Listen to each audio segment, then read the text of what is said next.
Welcome to our YouTube channel, Tuition Home Coaching Center. Please subscribe to our channel to get more videos like this. Thank you all.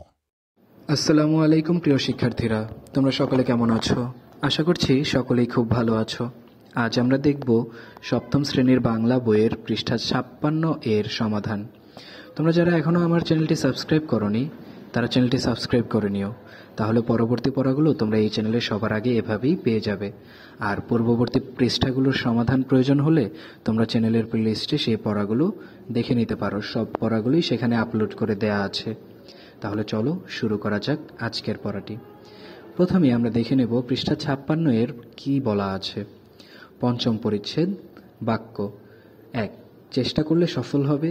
2. যদি চেষ্টা করো তবে সফল হবে। 3. চেষ্টা করো সফল হবে। এবার বুঝতে চেষ্টা করি। নিচের প্রশ্নগুলোর উত্তর খুঁজে বের করো দেখি। প্রথমেই উপরের বাক্যগুলো একই অর্থ প্রকাশ করছে কিনা। উত্তর হ্যাঁ, উপরের বাক্যগুলো একই অর্থ প্রকাশ করছে। এরপর দেখো বলা রয়েছে বাক্য তিনটির গঠন এক রকমের কিনা। আমাদের উত্তর না, বাক্য তিনটির গঠন এক নয়, গঠনগত পরিবর্তন রয়েছে এই সব বাক্যগুলোতে। এরপর কোন বাক্যে কেবল একটি সমাপিকা ক্রিয়া আছে। উত্তর চেষ্টা করলে সফল হবে। এই বাক্যে একটি মাত্র সমাপিকা ক্রিয়া আছে, তা হলো হবে। এরপরের প্রশ্ন, কোন বাক্যের একটি অংশ অন্য অংশের সাহায্য ছাড়া পুরোপুরি অর্থ প্রকাশ করে না। উত্তর যদি চেষ্টা করো তবে সফল হবে। এই বাক্যের একটি অংশ অন্য অংশের সাহায্য ছাড়া পুরোপুরি অর্থ প্রকাশ করতে পারে না।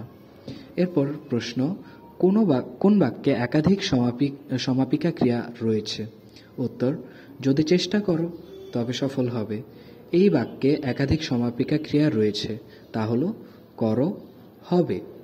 তাহলে শিক্ষার্থীরা, এই হলো আমাদের 56 পৃষ্ঠার সমাধান। পরবর্তী পৃষ্ঠার সমাধানগুলো পেতে চ্যানেলটি সাবস্ক্রাইব করে আমাদের সাথেই থাকো। ধন্যবাদ সকলকে।